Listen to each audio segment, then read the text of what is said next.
double check. Doesn't hurt. What I look like? My face glistening with grease. No. There is live coming. So here it's waiting for Viva. It says Okay. on the YouTube. Well, we're actually live, so. Rumble, sign in. Let's make sure that say my email address and watch live with Viva. Pantelis, okay. I got a notification there. 17 seconds. Is good? Okay, hold on, wait, do my packet, which takes a long time. Don't forget to record Poseidon. Yeah, I know. I'm gonna start that in a second. Oh yeah, I can see myself. We're live. Sign in. Oh, Crap! I didn't see my sign in.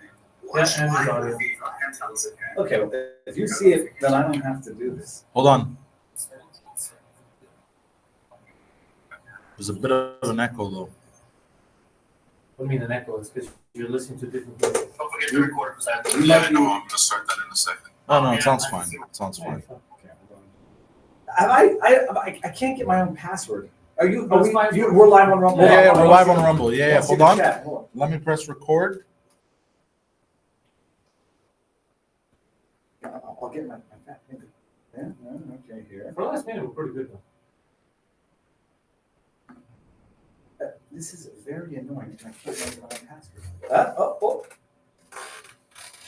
We're live though. I checked. Yeah, but if I want to see some chat, I'll give the heads up to the chat that I will not I'm be able to looking at see. you. You look at me. Well, Well, you look at you. Okay, hold on. I'm doing one more time here. Okay, here.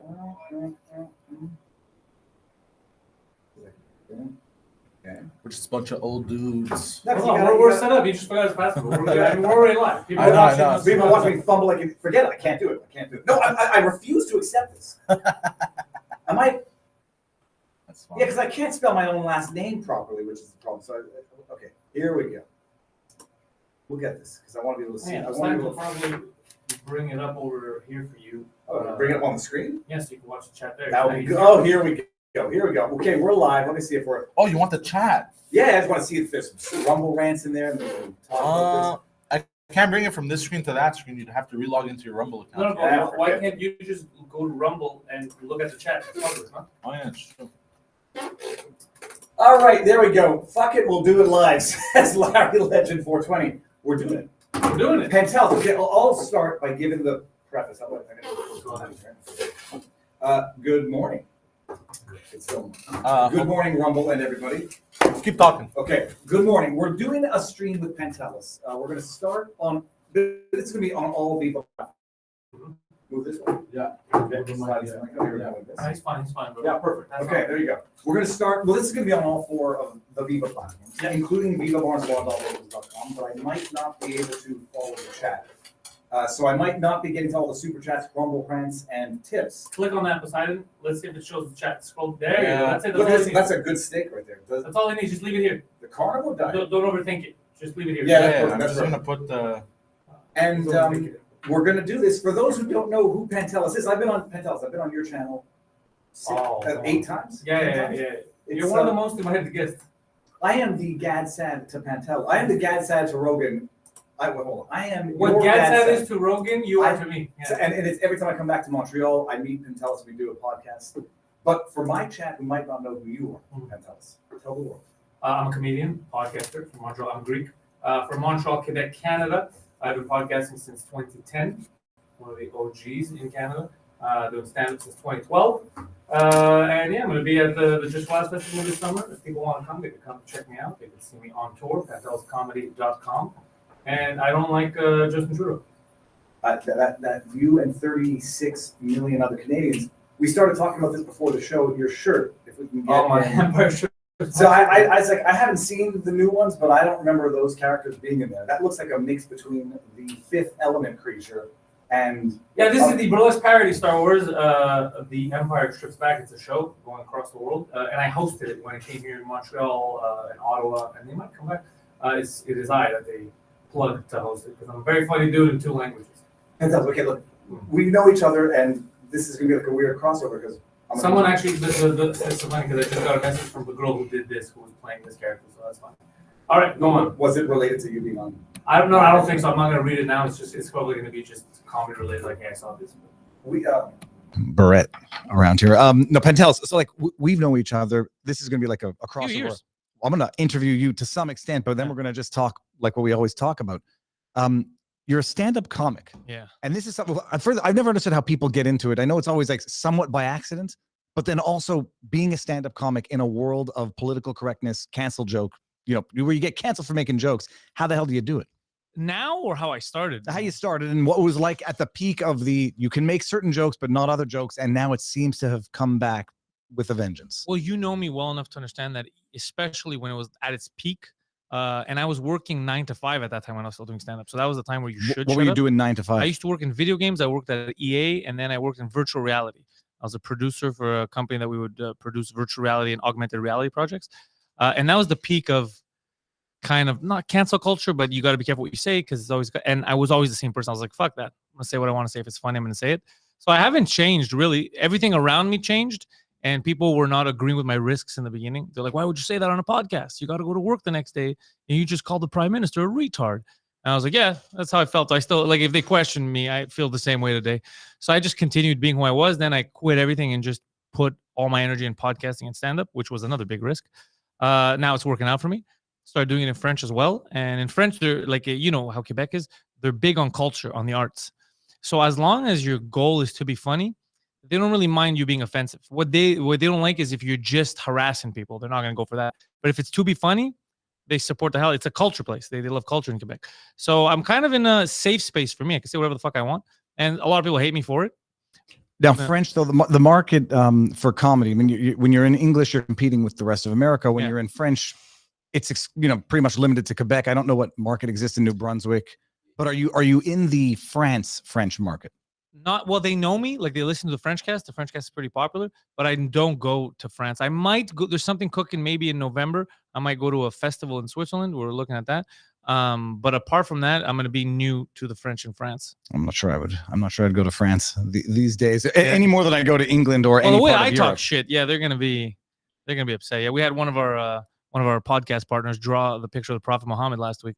So I don't know how welcome I am in France. Well, I mean, I didn't draw it. He drew it, but where did he draw it? Over here at the other studio. At the other studio during the podcast. On whose podcast? The Intellectuals, on a podcast that I produce on the network, because basically he's kind of lost all the time and he keeps getting himself into trouble. This guy Adam, and he was saying how I'm never gonna fall for a trap again. No one's ever gonna trick me to put my life in danger ever again. So I was like, never. He's like, never. I'm never gonna be tricked. And I go, while we're at it, can you draw a picture of what you think the Prophet Muhammad looks like? He's like, I will, but no one's ever gonna. He was unaware that you're not supposed to do it. So he drew this caricature of what he thought Muhammad would look like, and he put up on the screen. And I was like, so you're never taking another risk with your life again? He's like, never. I'm never taking another. I'm only doing safe things. While he brought that picture up, it was comedy gold. Well, that is comedy gold, except the consequences, real life. There may be a fatwa on the Intellectuals, but the risk I'm willing to take. Well, what did the drawing look like?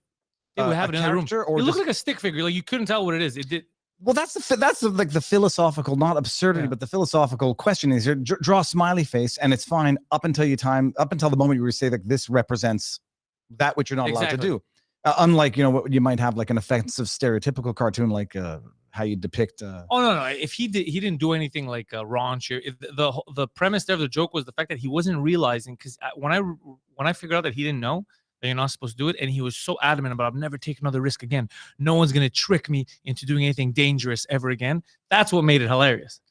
Now, Pantelis, every time I come on with you, and every time I start talking about COVID, and we've talked about it at length, and we're going to get into some crazy stuff today. I don't want to talk about COVID anymore, but go on. But let's say people ask, you say, like, you talk about the culture of French Canadian comedy, and it's sort of rebellious. It's sort of, I don't know if the word is indignant. Vive le Québec, baby. Yes, well, Vive le Québec libre, which is the playoff of Vive la France. Everybody asks me, how the hell French Canadians who survived hundreds of years fighting for their identity, fighting the powers that be, how they bent over perhaps even more than the rest of Anglo-Canada when it came to submitting to tyranny during COVID. Yeah, I don't know. I asked the same question on the podcast. I think a lot of it has to do with trust. A lot of people trust the government as if it's a parent. And you hear people talk about that. They'll say, why listen to government? They have our best interests at heart. No, they're human beings like us. Most of them don't give a shit. It's a job for them. And they don't know any better. That's the other thing, is they'll lie. So the difference is, regular people, when they don't know, most will be like, I don't fucking really know. It seems like a good idea. It seems like they won't. They'll just they'll go into the cult route and be like, this is what you must do. You got to save your neighbors. The only way to save your neighbor is to wear a mask while you're swimming. When you're eating at a restaurant, while you're eating, you don't need a mask. But when you stand up, you better put that mask on or everyone's getting AIDS. So they just say stupid shit that a lot of people follow. Like it's my parents saying it. That's how they see it. And we fall into this trap like we saw over here, which is just crazy. You'd walk into stores, they wouldn't let you in if you didn't have the right mask. No, we had we were here at the same time. We had the vaccine passport. Now I'm looking at Fuck that, dude. I had paper straws. I also remember the when you'd walk into like a Walmart and they sealed off areas, even though it was right there. Like I couldn't buy something if there was a yellow tag behind it. So even though it's at arm's length, I could get it. I remember seeds. They're like, no, you can't have those. And I go, well, why? It's just gonna go to waste. I'm right here. I'll just grab it. You're scanning it anyway. What do you care?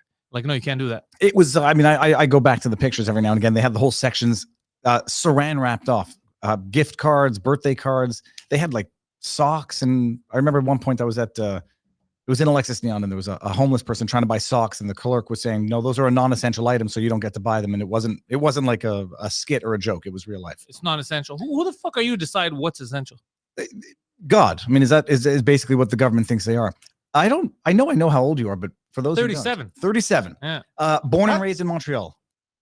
Poseidon just you blew. Did you not know that? No, I thought it was like 25. Thank you. You do look young, and I thought you were 33. It's the opposite. He's younger than me, but he looks divorced.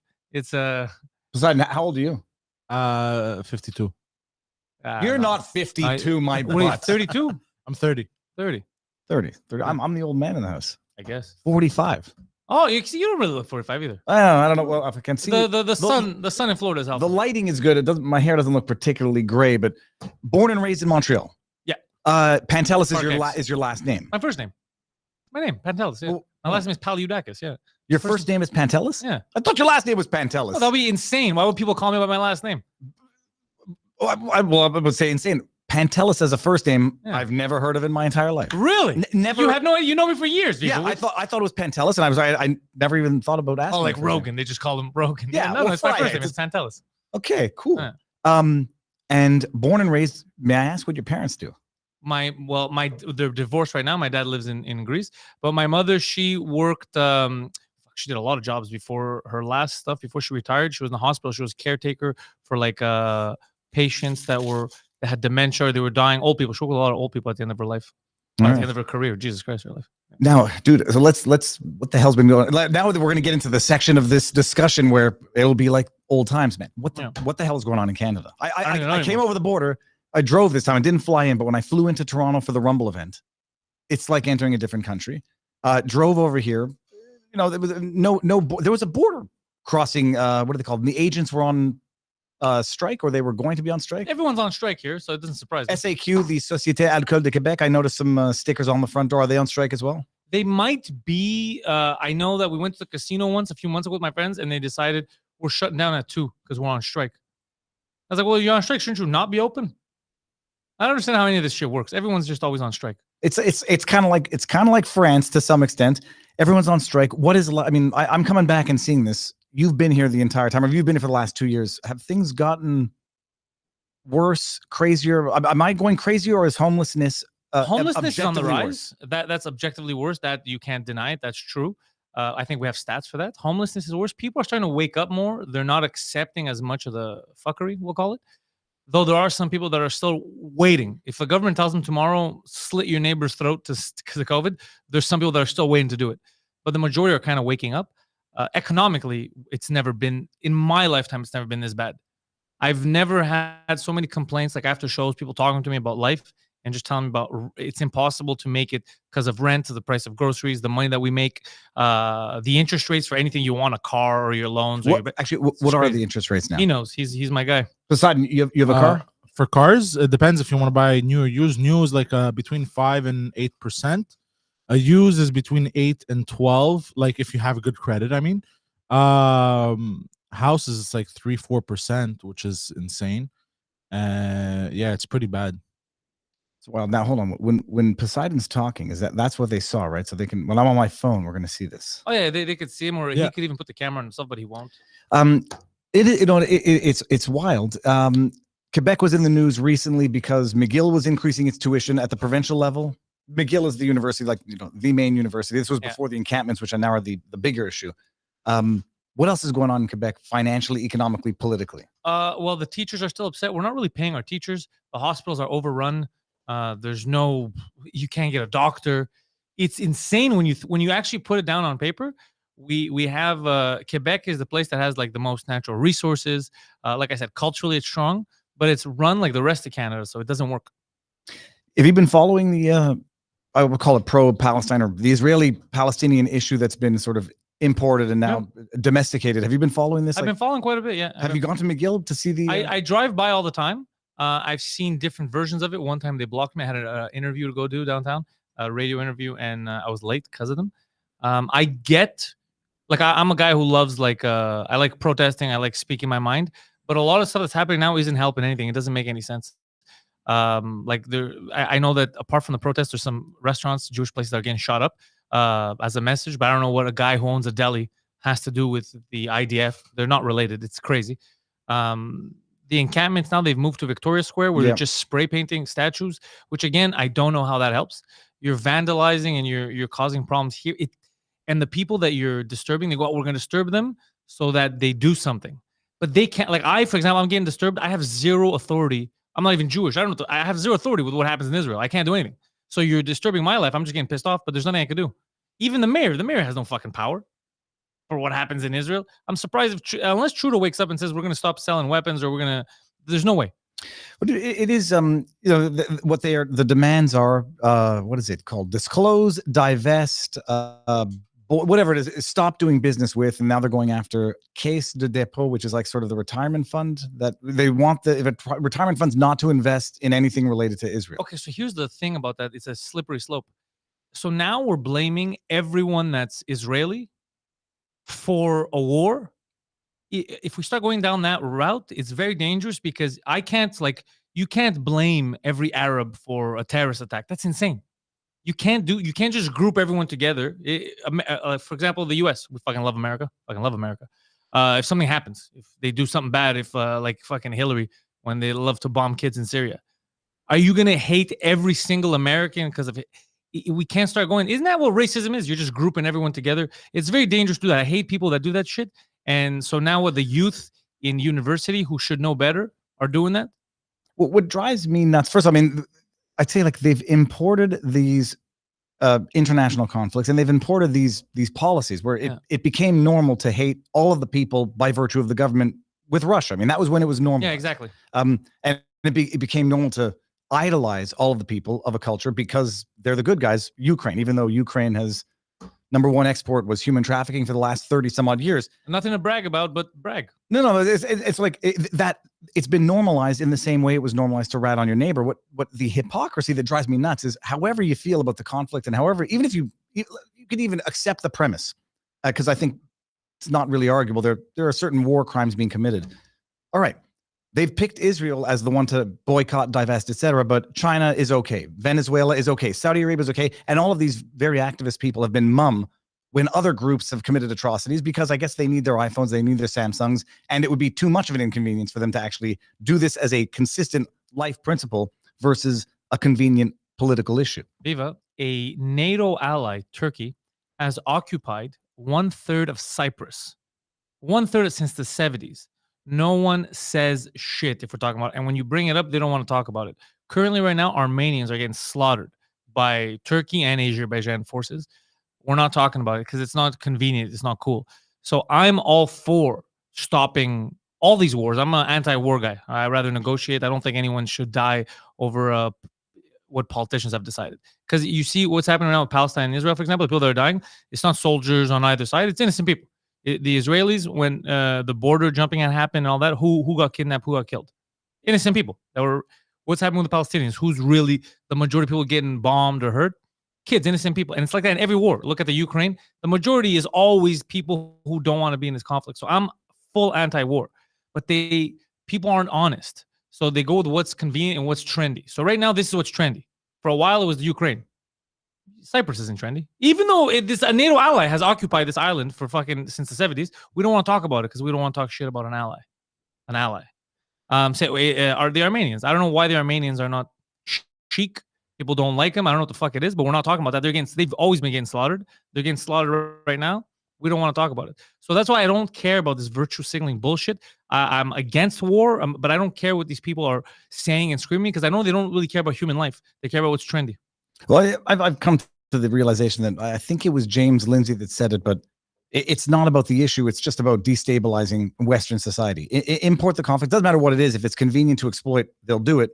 They'll go and occupy parks and tear down statues. And it's a question of causing chaos for the purpose of this sort of anarchist progressivist agenda. But how are we progressing? They call it progressive. What's progressive about this? progressive, We're regressing. well, movement for the sake of movement. Just go anywhere. So long as you're moving, it's progress, even if you're moving backwards, or at least moving in a sufficient circle that you've effectively gone backwards. But progressivism is men competing in women's sports now. I mean, that's not progress. That is, well, it is progress because we're trying to make these sports watchable, Viva. You don't understand the main goal here.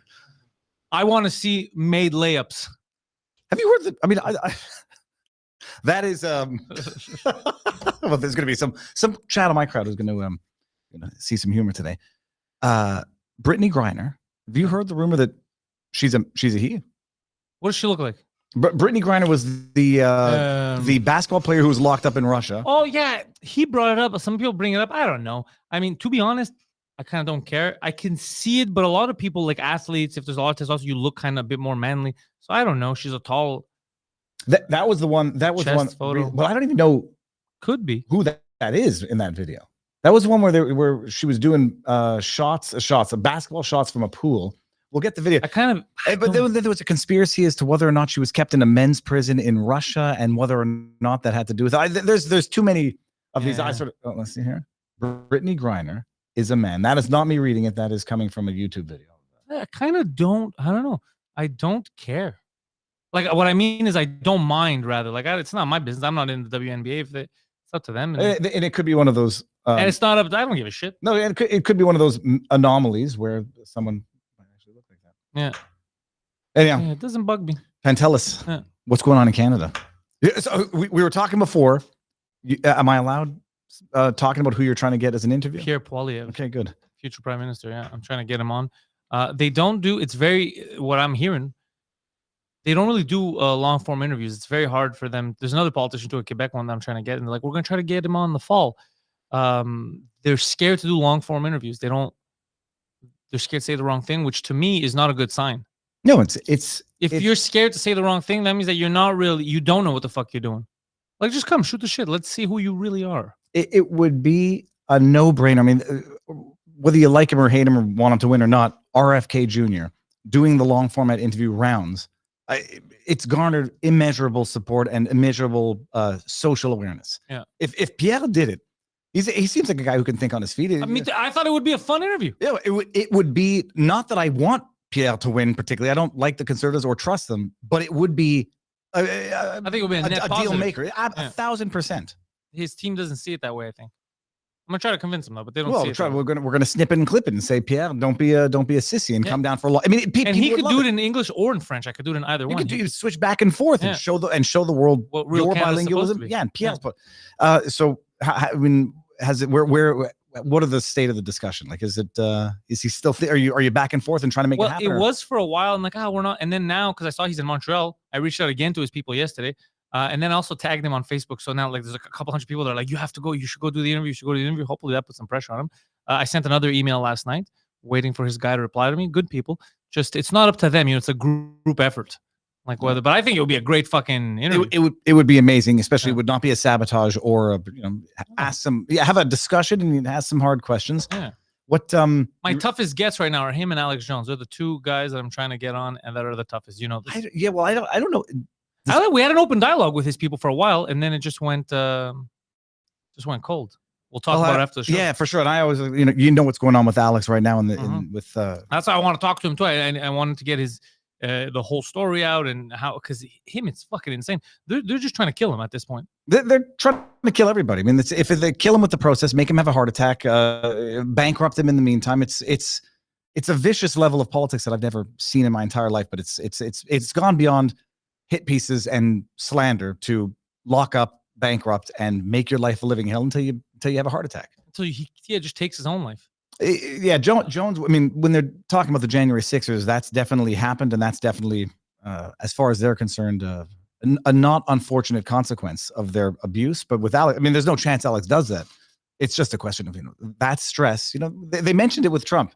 He's an old man with all of the stress of these lawsuits. People have heart attacks. Oh, Trump was the craziest. I was trying to explain to him what they were doing because they go over 30 counts. This guy's a felon, but it's the same thing repeated. It was the payments. Yeah, 30 payments. Four charges per month, 3 or 4 charges per month for 6 or 7 months, and then there were 2. It was everybody knows it's a load of crap. I mean, my crowd and anybody watching knows it's a load of crap. But 34 felony.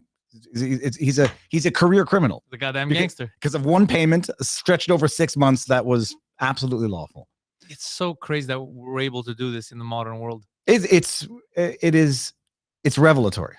You're watching the debate tonight? Yeah, I was gonna do it with you, but you got your own idea with Barnes. Something I'm gonna watch. I'm gonna watch your stream. It's going to be so the issue, and I was looking it up earlier. Yeah, let's talk. I heard Tim Pool saying something about this. So Tim Pool said it, Crowder said it, and now it seems I'm reading. You have to take everything with a grain of salt. But now Mario Nawfal on Twitter put it a tweet says, "WTF debate lockdown? CNN restricts coverage. Is this America or North Korea?" CNN has implemented insanely strict measures for the first 2024 debate, effectively banning citizen journalists and independent coverage. No one can use any video or audio from the debate without explicit permission. Kiss my bottom. Do you see what they're doing, Poseidon? Do you get it?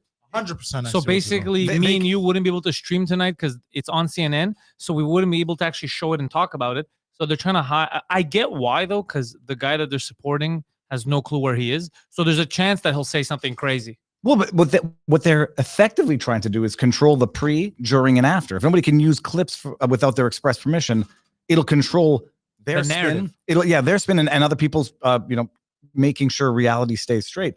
There's Ian Corzine, who's another YouTube law talking guy, says CNN is breaking the law on this one. Here's how: copyright law. As the producer of the debate, CNN holds a valid copyright on the footage as an audiovisual work. This gives CNN certain exclusive rights, including the right to control reproduction and distribution of the material. Okay. Fair use is one of the exceptions. Legal analysis is another one. There's no question it's going to be fair use.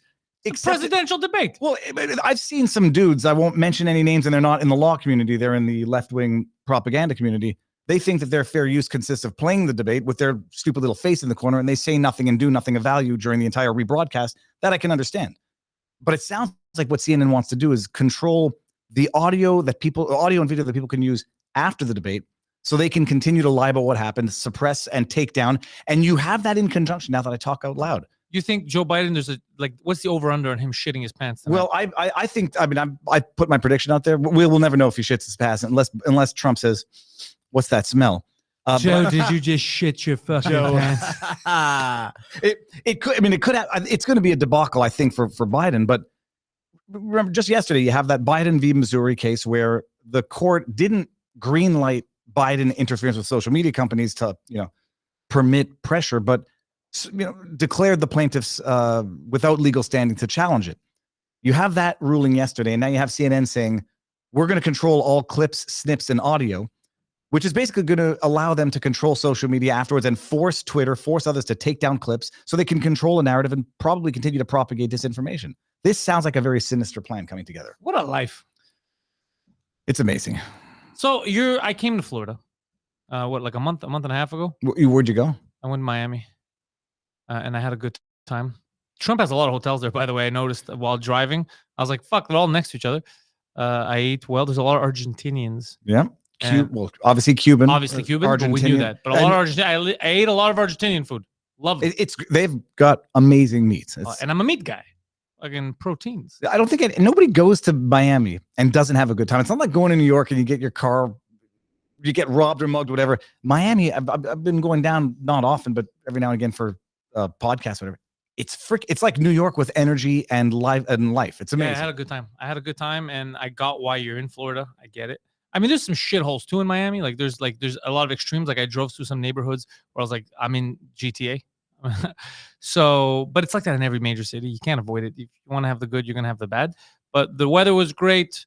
I like Florida, and I get why you're there. Are you thinking about it? Yeah. About it? Oh yeah. I'm looking at a few different options. All of which involve leaving Canada or leaving Montreal? Leaving Canada. Florida or Texas right now is what I'm looking at as a possibility. Texas, I mean, Florida, the only issue, stay in the summer. It's wicked hot. I don't mind the heat. Yeah, personally. and you go to the beach and you stay indoors during the day. It's sort of like, it's the opposite of Canada. In Canada, like wintertime, you go to movies during the day, you stay inside. Same thing during the summer in Florida. But politically, spiritually, it's just, it's like whenever I cross back into Canada, feels like visiting an ex-girlfriend who's lost her mind, and it doesn't make me feel good. I mean, to be fair to the people, it was years. It took years to get here. It took years of indoctrination in universities, TV, the leadership of the country. It wasn't like overnight the Canadians just switched and became insane. It took years of pushing and just prodding until it's like Stockholm syndrome. We've been held captive for so long, and they just don't see it. That's the thing. The way they speak about businesses, and everyone just wants like the government to give them stuff. They don't realize where that money's coming from, or it's like there was a saying about socialism, about mice getting the cheese. I don't know if you ever heard this. Where what's the similarity between socialism and the mice that die when they get in the rat trap? Is that both the people that follow socialism and the mice don't understand where the cheese comes from. Like they don't get what that is. They just think it's amazing. It's a reward. No. First of all, the cheese here is us. We worked for that. Everything they give you, they're not creating wealth for you. They're taking your wealth. But people see it as a gift. Oh, the government gave me X amount of dollars because of this program. Yeah, they took it from somewhere. Well, what do you think? I don't understand why they think it's just magic money. That's why nothing works. That's why our dollar's worthless. That's why groceries are $16 for grapes. You know how crazy that is? Now that you mention it, I had a joke. I don't know if you could see this.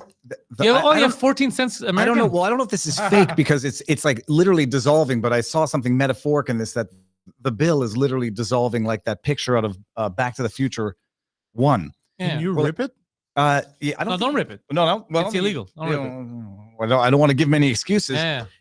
It is wild. I haven't been here in a while now. Doctors, hospitals. I mean, touch wood, poop can in a whore. You don't need to go. You have a GP? No. Most people don't. What's the wait time to get a GP? 2 years, I think now, or Wait for like a family doctor. Oh, the wait 2 is long. years if you're lucky. Yeah, the wait is long. Okay, and the hospitals still Same overwhelmed. problem. Still overwhelmed. And we're not in COVID anymore. And they promised us that was the first thing they're going to take care of after COVID. The hospitals in Quebec have been in the same condition for 20 years, I think. So a lot of Quebecers bring that up. They go, you blame COVID, but we've had this problem for years.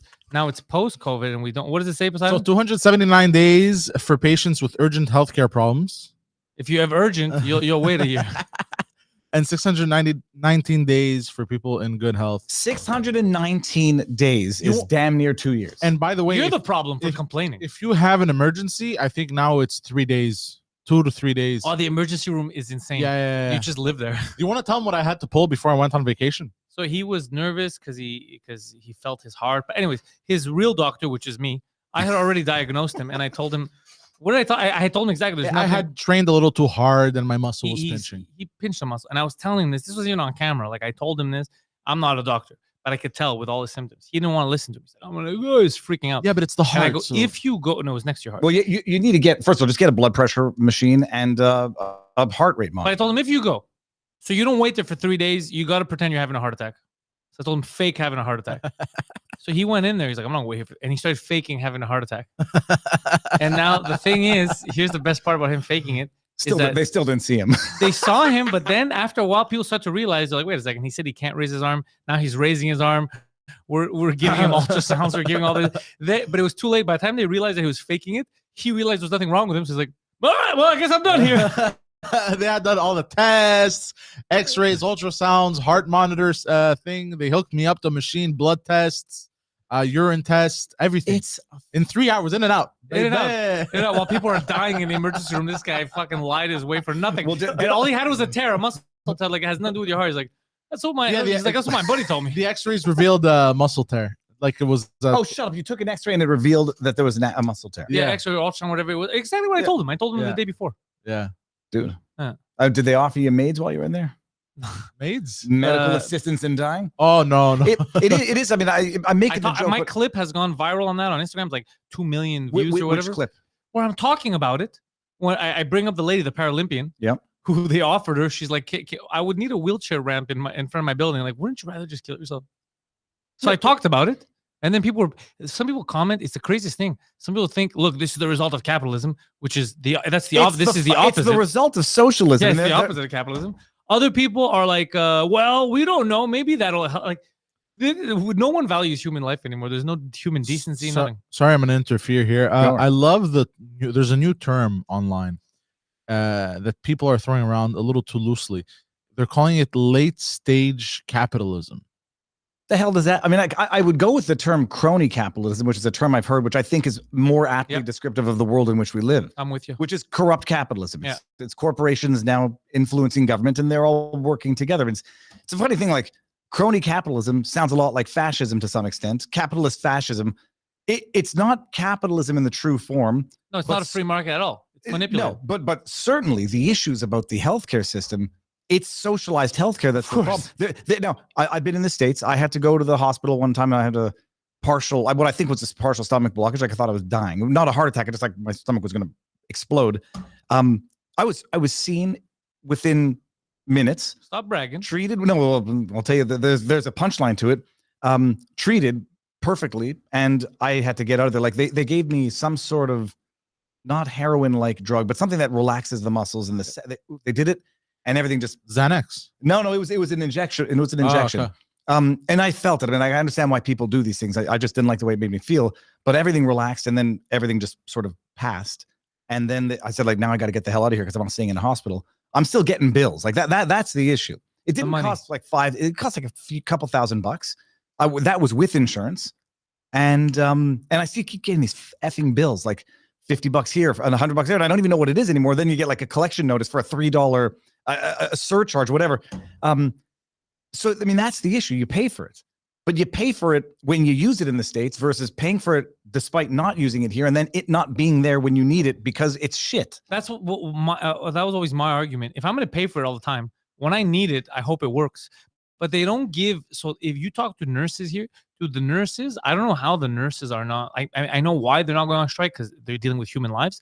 But what the nurses go through just in Montreal is crazy. Everything's on their shoulders. Elaborate, because I mean, I know they're understaffed. Okay, they're underfunded, so they don't even have the equipment or the people they need, and everything falls on the nurses. Like, even the doctors, right? The doctors are running around. There's not enough doctors, but it's mostly people talk about nurses as if they're like like maids or whatever. Nurses are the ones that perform most. They know everything. They're the ones that remember all this shit. They're the ones that are doing the blood tests. They're the ones that are injecting people. They're running around trying their best, and there's not enough of them. There's too many people. There's not enough money. They don't have all the equipment they need. So these people are fucking losing their mind. Now, obviously, there's still shit nurses that were doing TikToks while people were dying. But that's, minority. It's not everyone.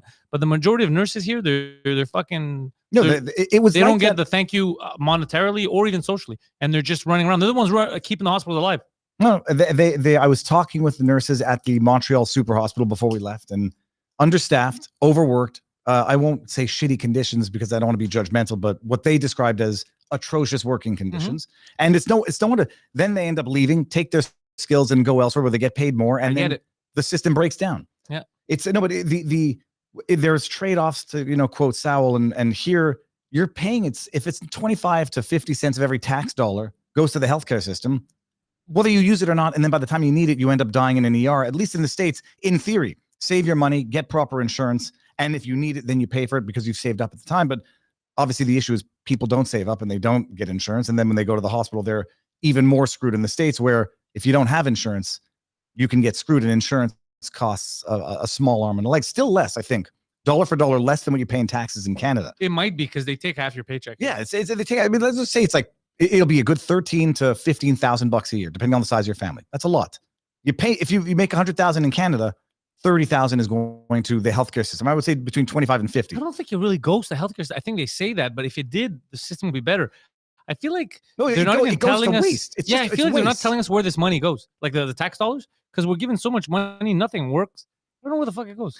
It's wild. But it's atrocious. And then at the same time, pushing medical assistance in dying, euthanasia, mercy killings on people who are not terminally ill, while then also pushing new laws that are going to, make for presumed organ harvesting in New Brunswick and Nova Scotia. It's hard not to see this as... Hey, what about the bug eating? My buddy Josh Shapiro is also a comedian. He does this podcast with me a lot. he sent me a video on TikTok. There's an influencer in the States, this kid, and for some reason he goes, I think that they're paying him to do this. He's just started doing videos of cicadas. There's a lot of cicadas. He's like, you could eat these, and he doesn't even like them, but he's promoting videos of eating bugs. What? Well, And- I was doing this before it was cool. Back when at the Jean Talon Market, there's a Mexican restaurant, and it has dried crickets and dried grasshoppers. It's No, he's grabbing them off trees, that's that is not eating them live. eating them live, and he's complaining about how they piss a lot. He's like, so why are you eating them? That's the stuff of like Joe Rogan Fear Factor nightmares about crunching into a disgusting, and then they that have squishy like innards. And no, the dried crickets they taste like chips, and I'll eat it of my own volition. But let's see who this is. Crazy birthday. Oh, yeah, click on that one. It's this guy. I think so. Eating cricket. Oh, eating cicadas. And Josh told me he has like multiple videos. He was describing everything to me yesterday. Well, I mean, I have no doubt everything is. Hey, no. Cicada cereal, bro. Go fuck yourself. What is this? What is this? We got to play. Hold on. Not that we want to support TikTok, but let's. Now, the rest of the world can see this as we're doing this? Yeah. Yeah. Those are alive. Yeah, I'm not gonna. First of all, where does he? This is a lie, because where does he even get cicadas like that? I mean, I saw a video of him chasing them off trees. Like wherever he is in the States, there's a lot of cicadas right now. Oh, that's this. Okay, I don't. Poseidon. Are we gonna see this? No, I don't want Good to. talk. I'm curious. I mean, let's see if he swallows it. Yeah, bro. I wanna see his- we've seen Fear Factor. I mean, I so wanna he's see eating his- disgusting I bugs. want to see his facial expression. Oh, he does not. Oh, Yeah, he doesn't even enjoy it. Nobody can enjoy that. It's like eating broken chips and sticks with dirt in it. Okay, well that's fine. Oh, he's gonna Okay, vomit. Fuck this guy. No, but it's nobody's going to convince me that this is not part and parcel of a grand. It plan. is, right? It can't not be. Who was the jackass from the Liberal Party that I saw on Twitter today, talking about free contraception for women because birth control is a right, and regardless of how you feel about that. Hold on a second. I have a question about free contraception.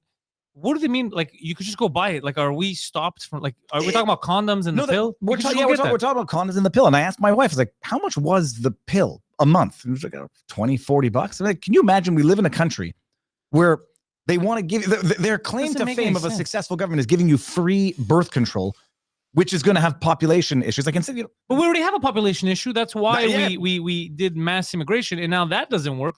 There's so many problems. None of this makes. That's why it feels like children are running. It looks like they're trying to get votes. So it feels like they're in a room and someone's like, "Yo, you know what? I wish someone would pay for my condoms." And then they're like, "Steve, that's a great fucking idea." And No, they're but just, it none of is- this makes any sense. it makes sense. Have we ever talked about? I mean, I've mentioned it many times. Parkinson's law of mundanity. No, tell Okay, me so this. it's not Parkinson, the guy who I don't think it has anything to do with the shaking disease.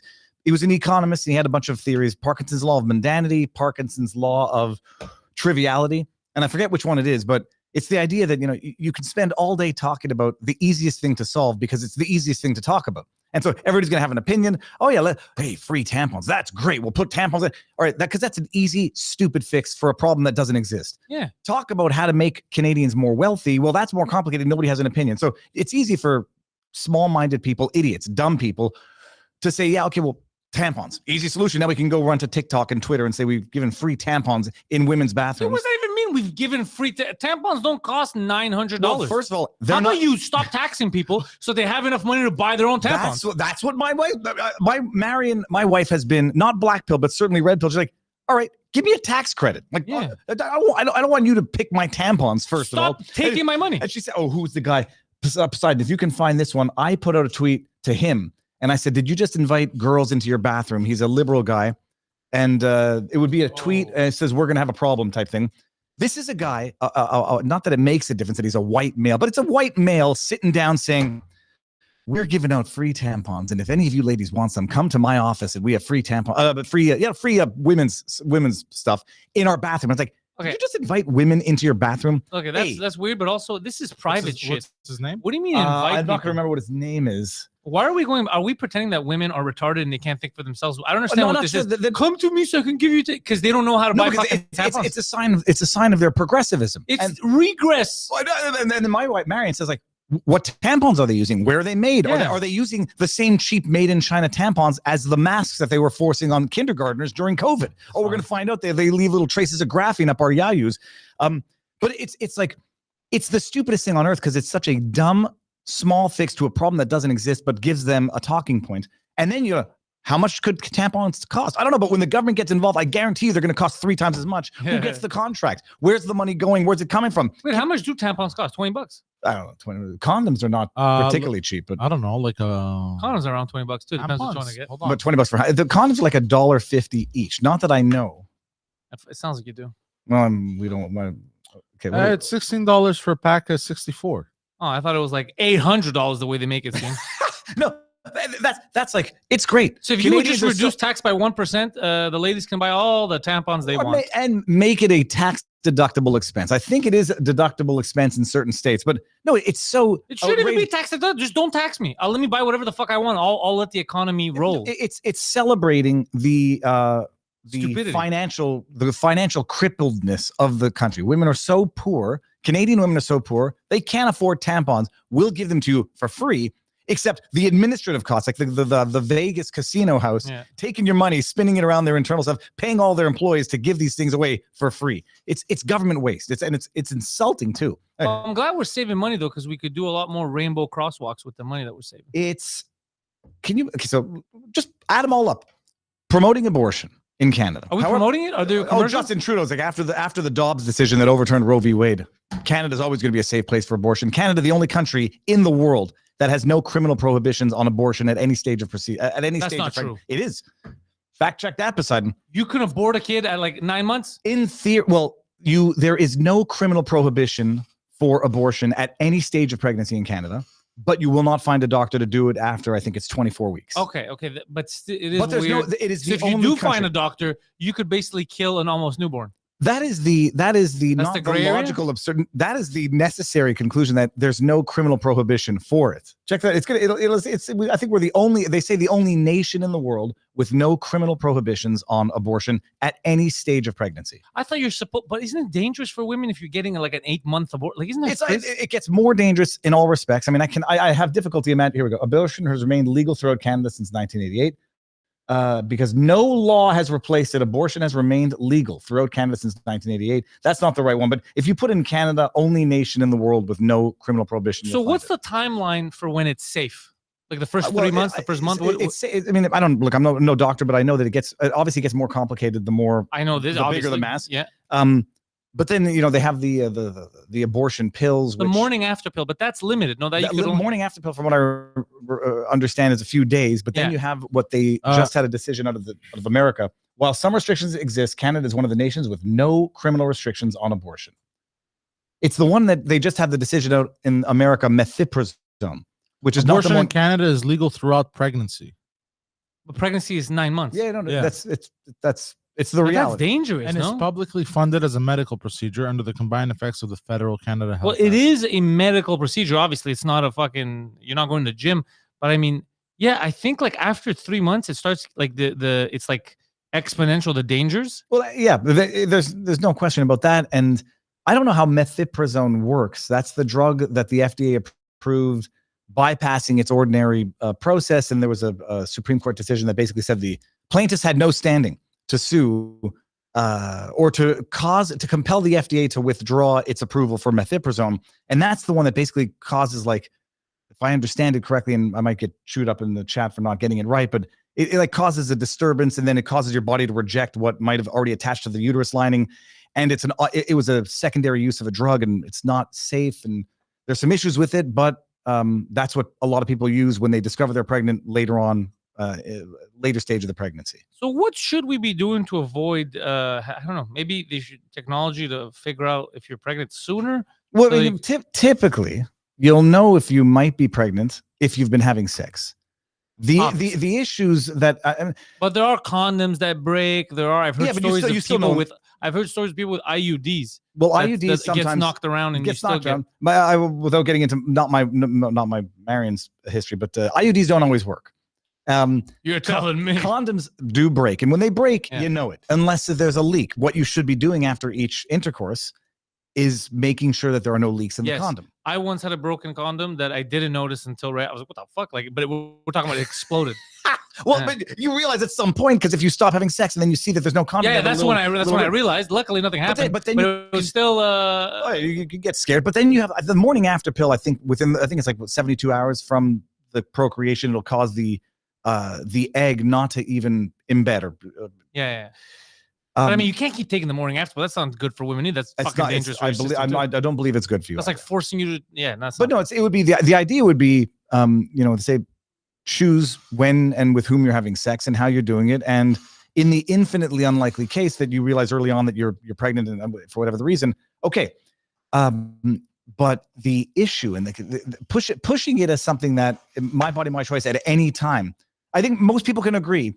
7th month plus. I can't imagine an example or a situation in which case it would be okay. The mother's life, but that's no longer your body, your choice. That's someone else. At that point. I can't even. But I can't. But here's the thing. I feel like we're talking extremes because I personally, I don't know anyone or have heard a case of that late. Because I remember in New York they were talking about now you could do it. You could crush the skull or whatever, close to 9 months. You saw that video. So that's a murder basically. That you're just murdering a kid. But I haven't seen or heard of anyone actually doing that. Like you have to be a real stupid person to be like, wait, I'm gonna abort this baby 8 months in. I haven't heard of it yet. Is what I'm saying. I do wonder if given the system here, if there are substantial delays that might even not allow you to procure it, even if you detect it early, and then you're forced to wait like 2 or 3 months. I don't know, but I don't know because that's why I think they won't. I don't think a doctor here is going to be like, yeah. The only time doctors after 24 weeks will allow it is if the mother is at risk of dying, which makes sense, or the fetus is going to come out. Yeah, but there are people who agree or disagree. You can understand the rationale. Say it's God's will, and those are not the broadest consensus on either end of the extreme, but I can understand it even if we disagree, and they will agree to disagree with me. But no, so whole bottom line: promoting abortion, promoting contraception, promoting medical assistance in dying, being at the helm of a healthcare system that is a death care system in Canada, and then they say, "Oh, our population's not growing. We need to import 40 million non-Canadians, and by 2100, double the population of Canada, and don't call it a great replacement, you racist bigot.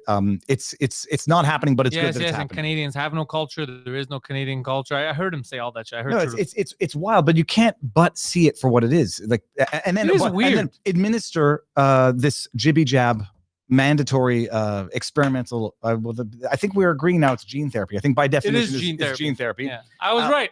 No, it's not gene therapy, but it modifies your genes to some extent. It's so stupid. The fact checks deny and then admit later on. You put all this together, it's tough not to see a broader plan, whether it's by accident, by organic design, or by malicious design. You can't not see it happening. So what do you think the end goal is? It is a one world government. It is depopulation to some extent, redistribution of population to another extent, and basically socializing the globe. Just import and destroy nation states so that you can have a one world government, the WHO or however you want to call it. It used to be called the New World Order, and that was a conspiracy theory, not just a great band from the 80s. And now it's what it is. It's not the NWO, it's the WHO, and it's one world order, one world government. And you got Justin Trudeau, as far as I'm concerned, vying for his seat on that future one world government. He's not going to be able to walk freely in Canada after this. Like, they really don't like. I was in Ottawa for 3 weeks, and I kept seeing in front of Parliament people with like the fuck Trudeau flags and all that. People. I was talking to regular Ottawites, and they were not happy. People that work for him, actually, that I met that work in the government for him, hated him. Well, I'm convinced everybody hates him, even those in his orbit, but there are people who are dependent on him. And so you can hate him all you want, but he signs your paycheck. Yeah. And that's how you get control over a country. Poseidon, what is it? 20% of the Canadian workforce works for the federal government? Which is a crazy stat. Yeah, Google the percentage of Canadian labor force that's federally employed. That's why we're not productive. We're not a productive nation. No one's creating it. But that's how you get your population held captive, where they can't even defy you because he will cut their paychecks off, and they'll be without work, without pay. What do we got here? So it's in the unit of thousands. So it's what, 20 million? Poseidon, here's what we're gonna need. We're gonna need Patrick Bet David to start a new department, and we're gonna go work for Valuetainment. No, but it is wild. It's how you capture a society. 20.6 million. So basically, you're telling me 5 million of those people are in government? Damn. Four million, about 3.5 million. Yeah, and I think that's directly. Not indirectly. But it is weird. He's a loathsome human. Like I it's not with pride that I say this. It's just, it might be with a sorrow. He's an awful human. He's one of the people where I think he's probably more evil in real life than I even think he is from the internet. But his brother, Kyle Kemper, I had him on the channel. It's his half brother. That's the guy who did the Tucker Carlson interview? Shoot, yeah, I think he did. Did he do a Tucker Carlson? Yeah, he did Tucker Carlson. He looks like, when we look the same, except he's about a foot taller than me. Yeah, that guy. What did he tell you? He's the nicest guy on earth. Like he's a grassroots, sort of like a fish-loving hippie dude. Yeah, he doesn't look like that anymore. He looks more like the guy he's on the left now, not the clean shaven guy. There he is. Like polar opposite, a human of a human. And it's like it's very bizarre. And then I asked him when he was on the channel, I was like, has your brother always been like this? He says, no, he hasn't always been like this. It's something new, and he doesn't know, he doesn't know what's he going hasn't on. always been like this. No, but we've seen Trudeau hasn't always been like this. Once upon a time, Canadians like guns. Once upon a time, freedom of speech, all of the stuff. But you get co-opted. I generally think all of these politicians are blackmailed and they're into. I mean, you heard it here. Trudeau didn't always suck. He used to also blow. I'm with you. No, I do think it's I'm convinced these people lead immoral, debaucherous lives, and then they get blackmailed into doing the bidding of the people who have the blackmail them. There's no credit for me. Trudeau, he's been up to no good, but he's been up to no good that has caused people to be able to exploit him and make him do their bidding in a way that he would never. I don't even think it's me. I think he's one of those kids that wants to be part of the group. I think that's all it is. Like, I want to be friends with Klaus Schwab. like the elites. Yeah, probably. I mean, that also gets exacerbated in life, especially when you lose touch and you lose connection with the people. I would say the people that matter. Yeah. The people with a capital P, but also the people that you were elected to represent. Once they hate you, the only consolation you have is they're idiots for hating me, and these elitists who say it's good that they hate you are my friends, and they're all a bunch of evil scoundrels. I wonder what's going to happen here. If we're going to be able to force an election quicker than what he wants, or we're going to have to wait till 2025. I don't think so. I mean, Jagmeet has made his bed of hypocrisy that it's so bad. I mean, he gets up there the other day and railing against the liberals and their hypocrites and their scoundrels. All right, let's go. Force an election. But no, he needs his pension because this guy knows he's now too far gone. There's no redemption for Jagmeet Singh anymore, and so he's got to go. He's got to get his pension. Call an election. Well, it'll happen in 2025. He'll be secure for life, but he'll be hated for life as well, as he should be. But we're going to be giving him 150 G's a year to live his life. It's crazy. That's crazy. I mean, and then it goes. I think it does get adjusted for inflation, right? Because that won't be worth jack shit in 10 years.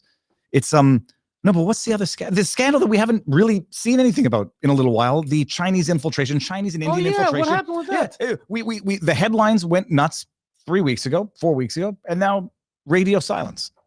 No Jagmeet's and talking about they don't want to talk about who was compromised. They don't want to disclose which politicians were wittingly participating in foreign interference in Canadian politics. Wittingly, I mean, it's not treason. I wonder how the Indians scammed. They asked them for Google Play gift cards. No, it's. I don't know what the exact scheme of it was. I was going to have I should probably still do it. Have a reporter from Blacklocks on talk about it, but I mean, I don't know that we know anything more than what everybody already knows because it's heavily redacted. It's national security censored. But they're allowed to work. These people. They're still in government. No, I can't drink the Tim Hortons stuff. Tim Hortons is it's not what it once was. No, with water. Is it because there's no sugar? No, I think it's just because the coffee tastes like watered down. It's no longer coffee. It's mostly water. It tastes like tea. I feel you. But no, the national security issues, and they won't reveal the names of the Canadian politicians who are currently serving in the government who wittingly participated in foreign interference in Canadian politics. What sense does that make? They should be under arrest. They should be in jail, or at least being, we'd get arrested for less. People have been arrested. The other side has been arrested for nothing, detained for years for nothing. So you get all that. The country, I don't know. The country feels like it's in its death throes. And I don't know what happens. Like you get the conservatives in power. Okay, good. There's only one thing that I don't care who's in power. There's only one thing that needs to be done right now. We need to cut taxes right away. Start reducing government. But you go find a real fucking job. But you how do you do that? How do you get elected when the unions are among your biggest supporters, and you're saying, yeah, I'm going to get elected by putting you out of work. Go back to the private sphere, you lazy bastard, and find a job that actually contributes. Then not only that, you're going to make more money. You just have to actually work. The problem is once you've conditioned people to be dependent on you, they don't believe it, and they don't even see how it's possible. It's like, to some extent, it's like how law firms capture young lawyers. You'll never make it on your own. You need us to give, we'll give you a good living, 100,000, whatever, 120 a year. You won't be able to do it on your own. You don't have the infrastructure. You don't have the skills. Stay with us. And then by the time you get a mortgage, by the time you get a car, by the time you have a kid or two, you're stuck. You can't go it on your own and take that chance. And those that do, you realize, holy shit, if I work hard, I'm not guaranteed, but I'm maximizing my odds. Same thing with the private sphere. They're dependent on the government, and they're conditioned to believe they can't succeed and they can't live on their own. They need big Justin Trudeau, big François Legault to pay them, to give them their money that they take from other people who actually contribute to the, from the private sector. And it's how you capture an electorate. And I don't know how you get elected on the basis of saying we're going to shrink government, put you out of work, and make you go into the private sector. You need the kids to understand what the truth is so that the next generation gets it. But right now, there's like a 50-50. There's some young people that I speak to that get it, and others, they're super indoctrinated. They go, no, you need the government to take care of everything. The government should be paying for my this, but the government should. It's why don't you work? I never understood how people think. Let me refresh this here. How people don't trust private enterprise because people are corrupt and they have corrupt interests, and but they trust the government. Yeah, but they trust the government, which is not run by people. And not, they trust the government in the face of a history from day one of corruption, abuse, human rights violations, and all this stuff. But they trust them now because they must be very different now. It's Stockholm syndrome to some extent. That's what it is. That's what I'm telling you. That's what's happening with a lot of socialist countries. That's what's going on. People, and the not wanting to work thing bothers me. I just want to create. I took all the risk when I did everything I'm doing.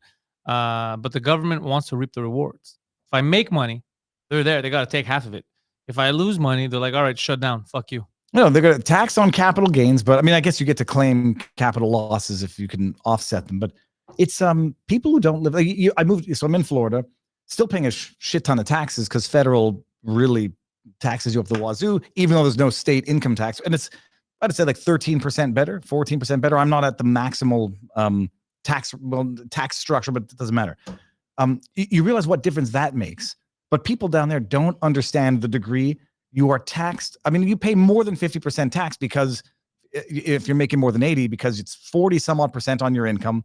Then you got 15% sales tax. Then you got, property tax, home insurance, passport fees, license fees. I went to buy a fishing license. I bought a fishing license, government, and I'm a non-resident.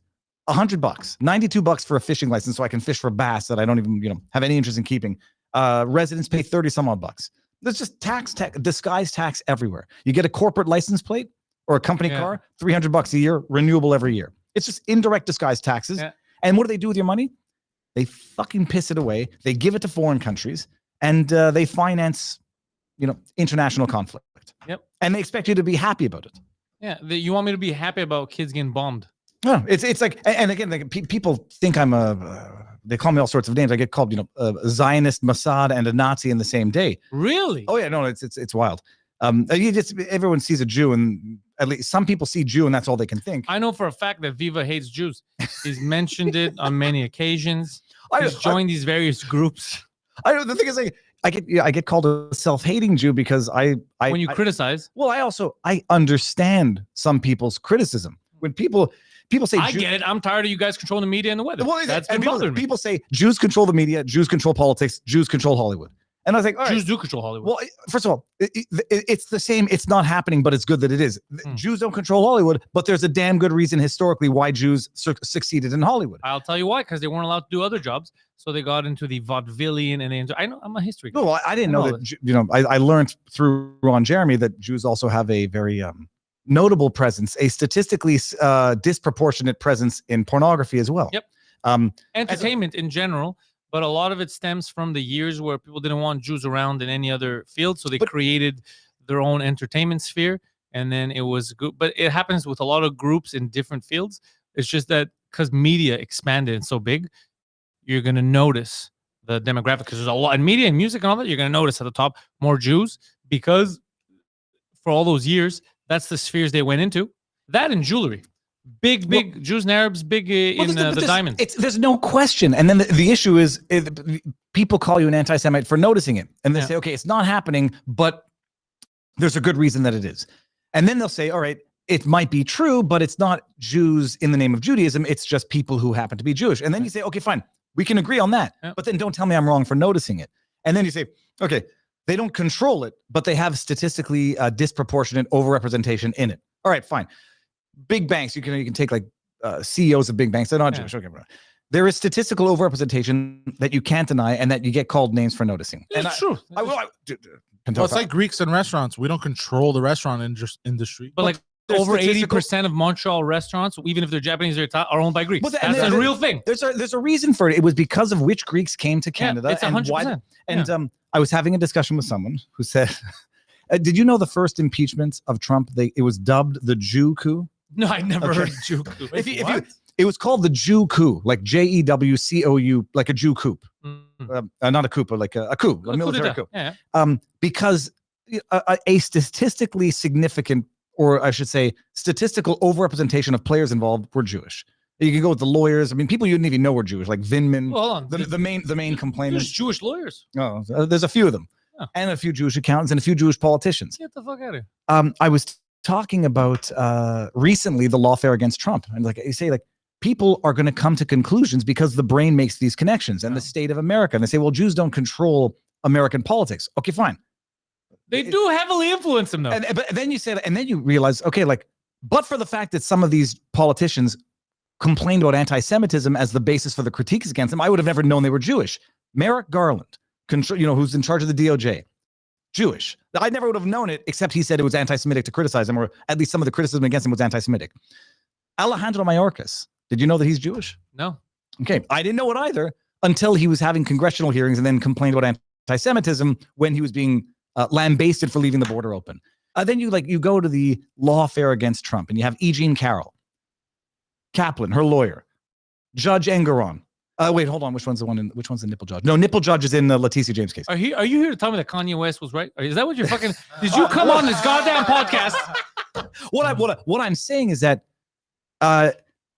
you see why people get upset. You can't fault Kanye West for feeling the way he's feeling. Period. And then it's like, well, that now you're sympathizing with. Like, you don't defeat the arguments by branding the person whatever name. You have to then say, okay, fine. You're the steel man the other way around. By the way, I didn't even get to the end of it. Like E. Jean Carroll, Kaplan, her lawyer, Kaplan, the judge in the E. Jean Carroll case. Then you got New York. All you're saying is that Jews complain a lot. That's what you're telling me. Well, no. Well, what I'm actually the irony is that the reflexive crying anti-Semitism, when there's legitimate criticism for their professional conduct, only exacerbates the problem.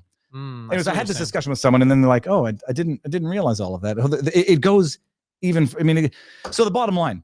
How did we get on this? I'm going to be called. It was a joke about you calling me a self-hating Jew. I don't know how this happened. All I'm saying is your Jewish propaganda is not going unnoticed. So all that it is. I don't remember how we started on this, but how did we? Poseidon, we have to play the tape. Look, back. I will tell you my message is very clear. Stop hating entire groups of people. Hate individuals. That's what I do. Well, that is the case. And we're like, even when people talk about statistics in crime and like there's statistical overrepresentation of certain demographics, it's like, okay, how does that impact how you treat that a one individual on the street? It shouldn't. And if it does, then you're the fucking problem. But the problem also is, and this is what my father brought me up to understand, is when you represent a demographic and you misbehave, like it or not, that's going to be traced to the demographic as a whole, which is why you have to behave in a way that is exemplary to represent that demographic. I have that in me. I do not want to represent all Greeks. In case of the stupid shit I say or do, I do not want it to be a representation of all Greeks. That is my problem with organized religion is I don't want to be part of this fraternity. I don't want to represent anything broader than myself. I know as a matter of fact and as a matter of human condition that you do. Whether you're one of the coolest Greeks. I know this. You are indeed a cool. Allegedly. Besides, you are Albanian. I'm Greek. I swear to God, he's Albanian and he's wearing his national shirt today. I'm gonna crash the stream. Wait, I'm gonna crash this. He doesn't like talking about his family. Well, your skin's not Greek. Not pale Greek. at all. I'm Greek. Yeah. I was joking. It was Albanian versus albino. That was my joke. Okay. This is why I don't do stand up. That's good, actually. Yeah. That's a. No, but that's the reality. Is it is the brain makes connections, and it that's how humans have survived is by not all spiders are bad, but I'm not necessarily taking this chance with an innocuous spider. That applies at the human level too, but we're supposed to be smarter than that. You're supposed to be smarter than that. If you this is a thing that I told you shocks me in the modern world, where you're going to make your assessment of someone based on either their skin or their religion. Like, you know what they're thinking. That's fucking crazy because they're so complicated. Every single person thinks differently. So for like us to say, I don't know, Greeks, I don't know, this Greek screwed me over in a business deal. Pantelis is gonna do the same thing. I don't even know that guy. I don't know what the hell you're talking about. I mean, I've heard that quite a bit. Yeah, I personally will try. I will try to avoid doing business with Greeks, obviously. I've heard because that. I'm fucking smart. I've heard that. No, but I've heard that about every demographic. I know. Don't do business with the Greeks, Yeah. the Jews, the Middle East. I mean, the thing is, humans are humans, and some humans are total shit, and other humans are not. But Exactly. no, but I forget. It was about American politics. I forget how we got into it, but you can't blame people. And you can't write people off and not address the ideas. But that's the easiest thing to do. Yeah, I'd rather listen to you if you're telling me stuff like that. I'd rather, okay, where's it coming from?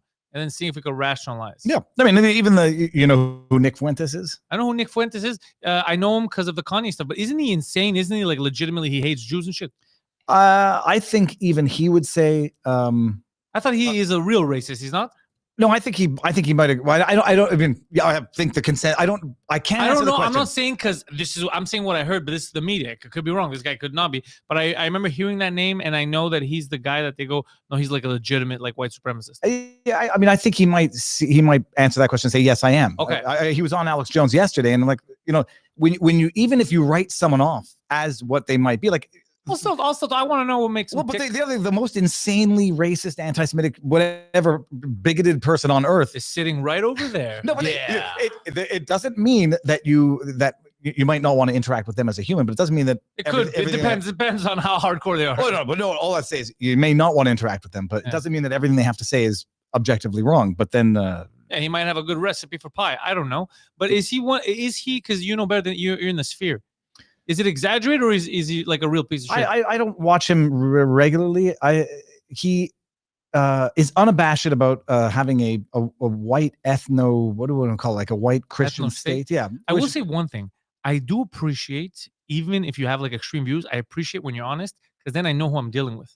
What I like less than that is if I don't know. So you're just beating around the bush, and my whole life, like, this is a cool dude. And then I find out he's like, yo, you got to kill these Greeks or you got to kill these blacks. Well, there was no, he says some hyperbolic things, and I think the consensus is that he's quite open about his views. Okay. That you can have you have black countries, you have Jewish countries. Why is it racist or why is it intolerant or impermissible to say we should have a white Christian country?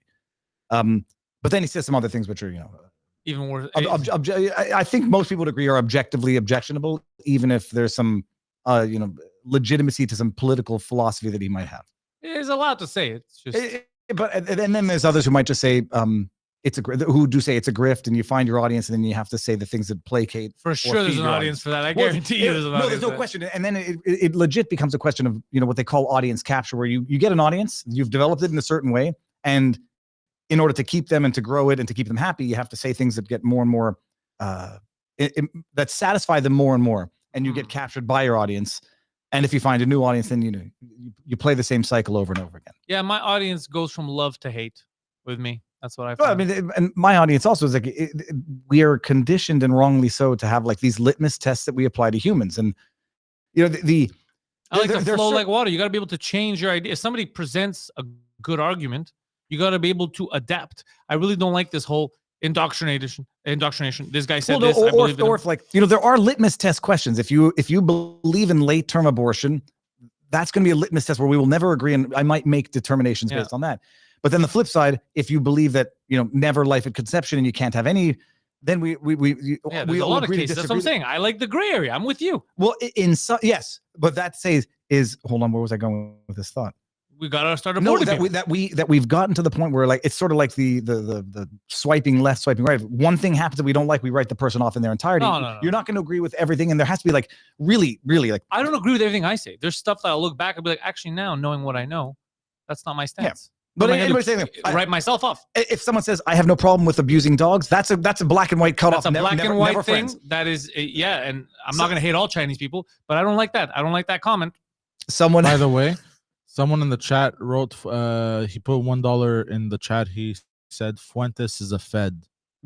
Dude. So that's another thing. So I like your chat because some of these motherfuckers are in the know. I got a good chat. Ours, I'm not saying he is, but I'm saying there are some people that I'm convinced are fucking plants. Like I'll see some stuff and I go, "You're trying to infiltrate movements." I understand that belief. I know of the factual bases on which those claims are made.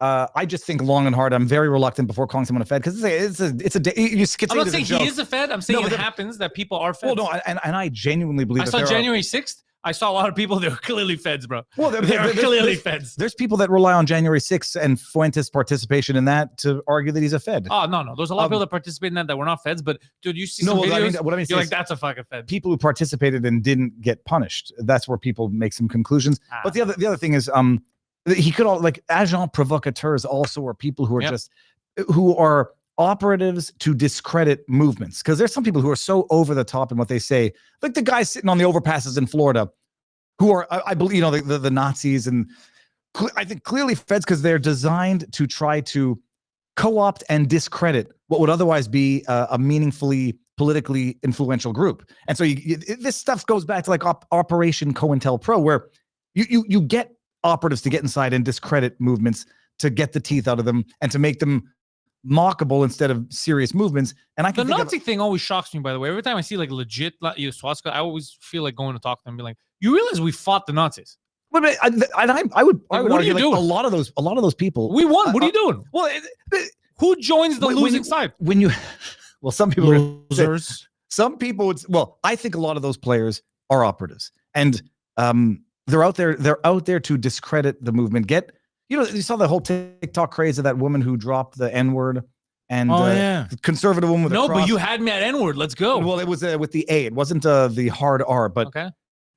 So I don't like her anymore. And then, well, there were people who were legit saying like, this is another co-opted individual to discredit a conservative movement. Wait, she was attacking black people. Like, she put out a video and that just said something like broke ass. Like she's like, a lot of my friends. That's a term, yeah. Well, I didn't even know that she was using it to describe black people versus just like broke people. Oh, I thought she was talking about broke people in general. No, I don't know how. Look, I don't know the broader. I don't know this broad. But your trad wife, and so there's a theory that you get or you co-opt these people who otherwise had influence in a movement, and you corrupt them, or you get actors to come in and then basically act in a way that discredits the movement. And so people will say conservatives now are racist because they follow this chick. Lily Gaddis. Oh, dude, I just followed this broad yesterday. Wait a second. I DM'd her too. Oh, no, I didn't DM her. Come on. I'm joking. I didn't know she's dropping N-bombs. She did it once, and then she did a follow-up video. Wait, click on her Instagram. I did a third. I just want to make sure if it's the same one or if they all have the same name. No, it's got to be the same one. Yeah, bro. I just followed her yesterday because she was saying crazy shit. I didn't know she drops the N-word. She dropped it once. It made the news. But no, there's people who think Fuentes is a Fed. There's people who think, not to drop other names, she's crazier than I thought. This is insane. That's so funny. It is wild. The canceled conservative creator pipeline. I remember that face. Yeah. No, I've heard the Fuentes being a Fed. I've heard, but then you hear that, and then you hear like Alex Jones is a Fed, and then you Alex hear Jones is not a Fed. I'll tell you that much. And then you hear Alex Jones is Mossad, or you hear he's not Mossad either. Who the hell knows? I mean, who knows at any given point in time what it even means? This chick. Oh, I don't know. She was racist. This was a TikTok. You could play it. It's just a picture. Hold on, I'm trying. I feel bad that she's a racist.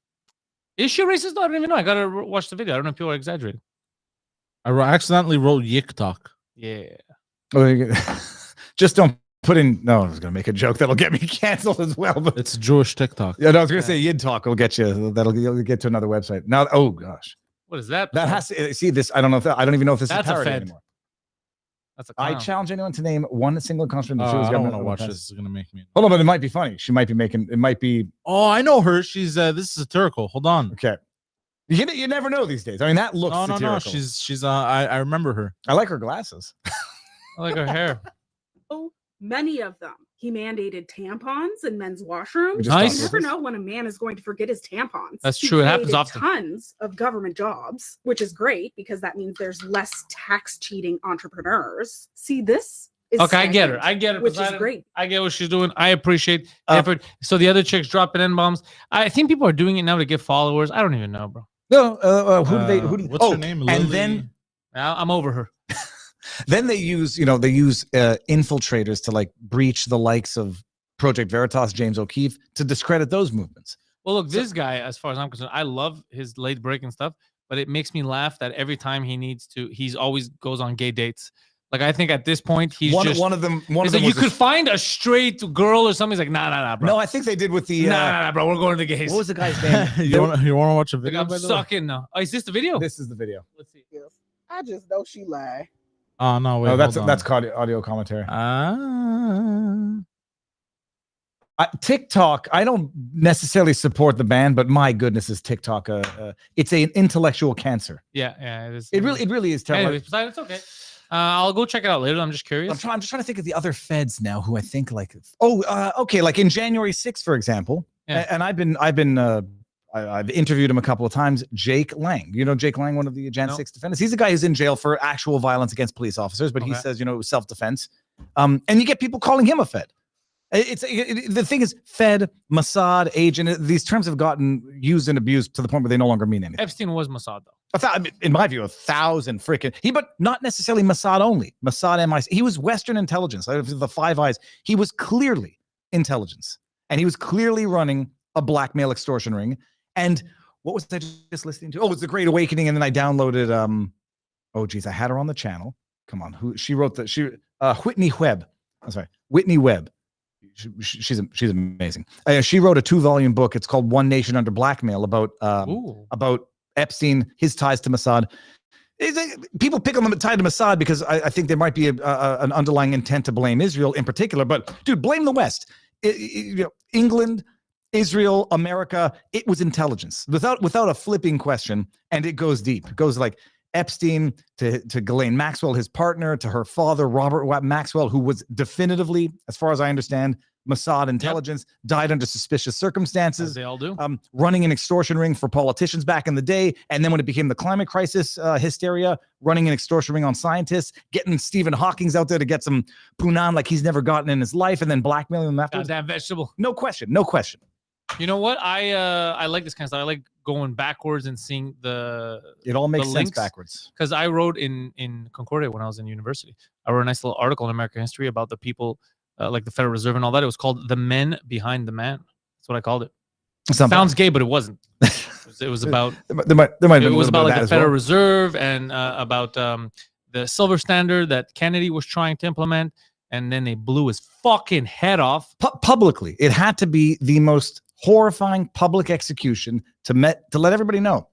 You don't mess with our money. You don't mess with the deep state, and you don't talk about breaking us up, and you don't fuck with our plans. You will not scatter us to the wind, sir. We're going to scatter your brains. One of the craziest conspiracy theories that I've heard about that was that it was Jackie O who had a small handgun, and when JFK fell over, she shot him in the head. And I heard the same. Yeah, no, I mean they show the video, but it's like my go-to and the ones I trust in this. Mark Robert, Eric Hunley, I don't know if you know them, but they've got America's Untold Stories. They're the encyclopedia of the JFK assassination. Mark Robert actually wrote a book on it.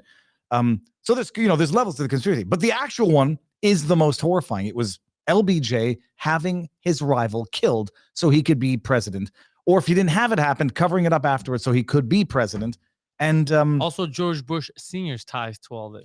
Well, it's so wild. I'm going to forget the connections, but it'll blow everybody's mind. The only problem is it's been too long now, and it blew one guy's mind. Let me tell you that. Unintended. So, having said that, Viva, this was a fun little experience. I think we're doing good. Let's see if I go here now and see if there's anything in the chat. Well, I can't get the Rumble rants or super chats. Let me go to vivabarneslaw.locals.com and see if there's any questions for Poseidon. A lot Poseidon, of the what do you have coming up? Poseidon is over there. No, Poseidon. Then I've gone back to my brain fart. Everyone does it. What do you They're got? not common names. No, dude. I've got you know what I do is I have the Patreon. That's my survival mechanism is directly from the fans. So patreon.com/Pantelis. And I produce podcasts in English and in French. I'm telling you guys, check out the Intellectuals. The Intellectuals, a 2-drink minimum, obviously, me and Mike Ward and Chris Ramsey and Poseidon. But the Intellectuals, I produce it. It's him and another intellectual. Obviously, we're using that term loosely. It is so insane. The lives these people lead is crazy. That guy Adam that I was telling you about, insanity, the life that he leads. Insanity. I don't know how he's still alive. Yeah, and this Thursday the episode is tonight. The episode drops at 8 p.m. Insanity in terms of drugs and debauchery. No, not even drugs. He's just so he doesn't. I don't know if it's like a autism I was saying this to Pantelis. I think we may have actually stumbled on a mystery of the universe. Yeah, he just doesn't get it. Like he used to, before 9/11, he'd get on planes and just, you could lie, and he'd end up in places where he was supposed to like get off the plane, but he didn't. He would just stay on the plane and end up in different countries. Try to do that these days. No, he doesn't. He can't do any of that shit. Just crazy life. He ended up having to go to jail and then avoid it by doing house arrest for a couple of months because of an extortion campaign. They tricked him into like extorting a woman. He keeps getting tricked by Indian men online that pretend to be women and take his money. It's a crazy, hilarious life. Oh, well, listen to that. I might be on. I think I'm just checking to see if I got the confirmation text, but Tommy Robinson might be on my channel. Shit. 6 o'clock tonight to talk about what the hell happened in Trudeau's Canada. I want to know what's going on. Yeah, because I mean, the last news I heard is that he got arrested. It was apparently on an immigration offense, which I don't understand how that happens if you pass through. Some immigrants are offensive. No, but he already got his 4 hours of grilling, so they release him and then arrest him a week later. And there's conspiracy afoot, so we'll get it. We'll get it from Tommy Robinson. And tonight's the debate. And you're going to be streaming it. I'm going to be streaming it. I got to double check with Barnes. I'm going to be streaming it. I think Barnes, my partner in crime, is going to be. We're going to do it together. Good. There's discussion that he might be with another law tuber guy, Robert Gouveia, who's in Vegas. He's going to be streaming it from Trump Towers or one of the Trump Towers in Vegas. So it's going to be a stream fest tonight. I hope something funny happens. Something funny, but no audience, no, I don't know, no assistance, whatever. What was I going to say? What about the earpiece that Biden's going to have? Well, that's the stick an earpiece in him. It'll malfunction. It'll malfunction his brain. No, what I was going to say is there's going to be lots of people streaming this, and it's going to be one heck of a night to follow politics. Let's fucking do it. Viva, you're the man. Pantelis, thank you. How do we do this now? We're going to just look cool while this ends. Yeah, he's going to drink some water. He's going to put a lot of racial epithets on screen.